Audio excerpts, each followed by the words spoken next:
Hello and welcome to this edition of Reporters on France 24, the weekly magazine featuring in-depth stories from correspondents around the world. I'm Andrea Sankey.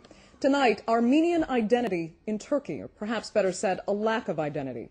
Millions are believed to have been exterminated by Turkish authorities in the early 20th century. But the Armenian genocide is something Turkish officials have consistently denied despite constant foreign pressure.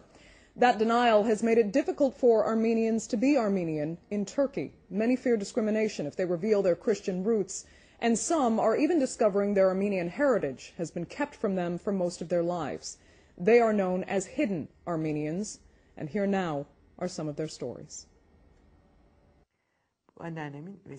It's a true story, a secret that this old woman kept throughout her life and revealed to her granddaughter before dying.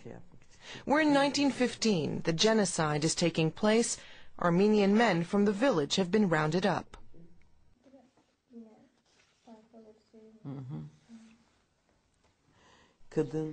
The women, the elderly and the children begin a long march toward death. Many of them die on the way. Some Muslim families want to take the young children. My great-grandmother doesn't want to give up her daughter. But her aunt and her mother push her to do it. We're all going to die. Give your children. At least they will survive, they tell her. Sergeant Hussein is keeping watch on the convoy. He doesn't have children, so he forcibly grabs his little 9-year-old girl, my grandmother. The life of the little Armenian, Haranis, changes radically. She's given a new name, Seher. She forgets her religion and her mother tongue. She becomes a young Muslim. At 15, she's married to my grandfather. Fatiye is shocked. The story her grandmother tells her is in complete contradiction with the official Turkish history, which denies the Armenian genocide. At first I rebelled because we were lied to, and I wanted to shout it in the street. The state had never told us any of this. We behaved as if this page of history had never happened.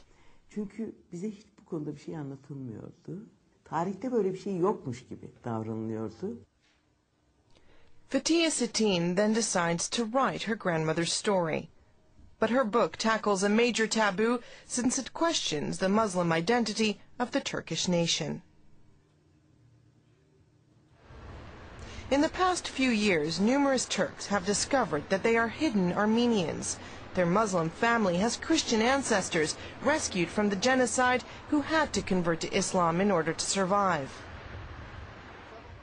Allowing Turks to rediscover their Armenian roots was the obsession of journalist Hrant Dink, assassinated for having shaken the myth of Turkish identity. The Agos team continues the work of its founder and publishes appeals by people who have discovered their Armenian ancestry and want to find out more. Here's a man who's discovered that his grandfather was Armenian. He's looking for distant cousins who might be among the Lebanese diaspora or in the United States. That's why he's publishing an ad in our newspaper. In Turkey, to call someone an Armenian is almost an insult. For some Turks, it's therefore out of the question to reveal they have Armenian ancestors in their family. These people are awaking brutally from a long sleep. They learn something that's very important to them. On a personal level, it's not easy to accept that one has Armenian blood. It can be terrible for a man who's always presented himself as a Turk and Muslim to reveal his Christian Armenian roots. He can lose his social status and put his life in danger. At the entrance of Hrant Dink's newspaper, Armenian sympathizers demand to know the truth about his assassins, nationalists close to the police. We saw that the police and the gendarmerie treated the assassins like heroes, and we learned that the murderers had link with the police. Security forces are deployed. Policemen in civilian clothes film each of the demonstrators. Armenian sympathizers are always subject to pressure and intimidation. Turkey is not yet capable of hearing the truth about its Armenian past. For centuries, Armenians, from father to son, have been doing silver medal work. They know that being Armenian in Turkey is not easy. They therefore understand the disarray felt by Turks who suddenly discover their Armenian roots.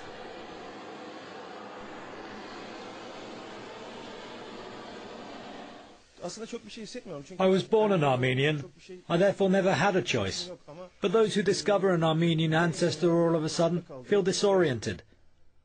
I'm thinking, for example, of a friend who learned from Agos newspaper that the village he came from, a village he thought Turkish and Muslim, used to be 80% Armenian.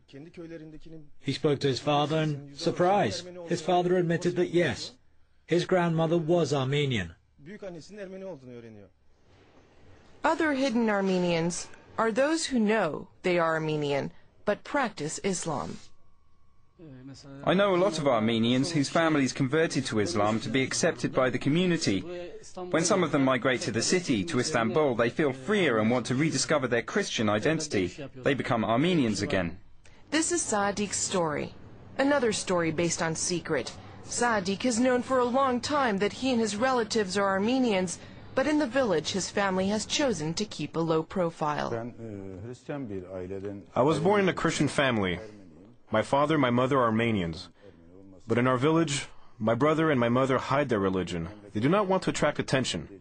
It is only when I arrived in Istanbul that I first set foot in a church. When I was a child, I was sent to a boarding school away from the village. There, the other children used to make fun of me and call me an infidel. When I came back to the village for the holidays, I asked my father, "Why are my friends calling me an infidel? I have no defect. I'm not cross-eyed. What does it mean?" I was so insistent that my father eventually confessed. "Listen," he told me, "we're Armenians. Maybe some of them suspect it, but we have to remain discreet. For everyone, we are Kurds and Muslims. That's all. We won't mention it again." Since he has settled in Istanbul, Saadik is no longer in hiding. Quite the opposite. I went to Armenia and I met my wife and got married there. We have given a Christian name to our son. He is called Christopher. He attends a private school where he speaks Armenian and Turkish. And now I'm learning Armenian thanks to my son.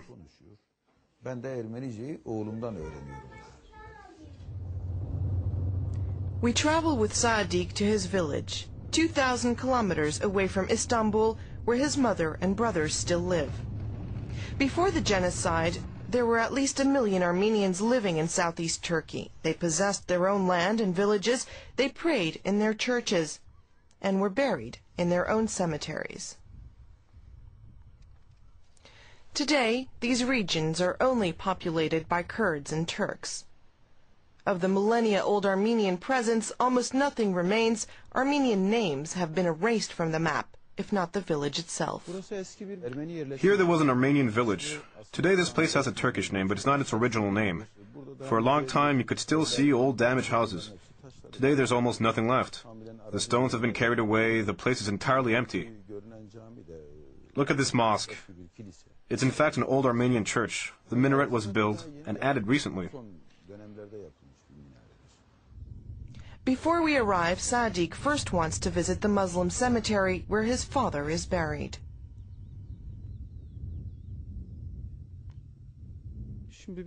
When we were children, we used to see our father cross himself and pray to Jesus Christ, but we didn't know what it meant. When he died in 1982, there was neither church nor priest here, so we buried him according to Muslim tradition.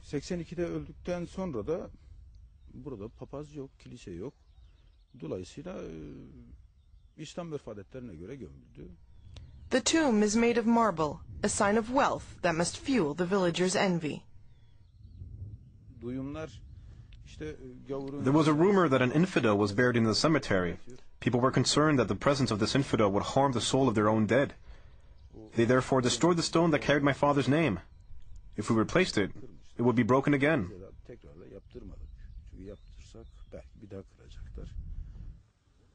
Saadik's family lives on land that was already in the possession of their Armenian ancestor, an Ottoman dignitary.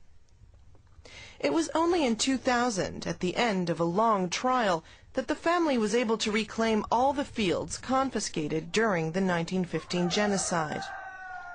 Saadik's brothers and their wives look like the local Kurdish peasants. They don't speak Armenian, but Kurdish and Turkish.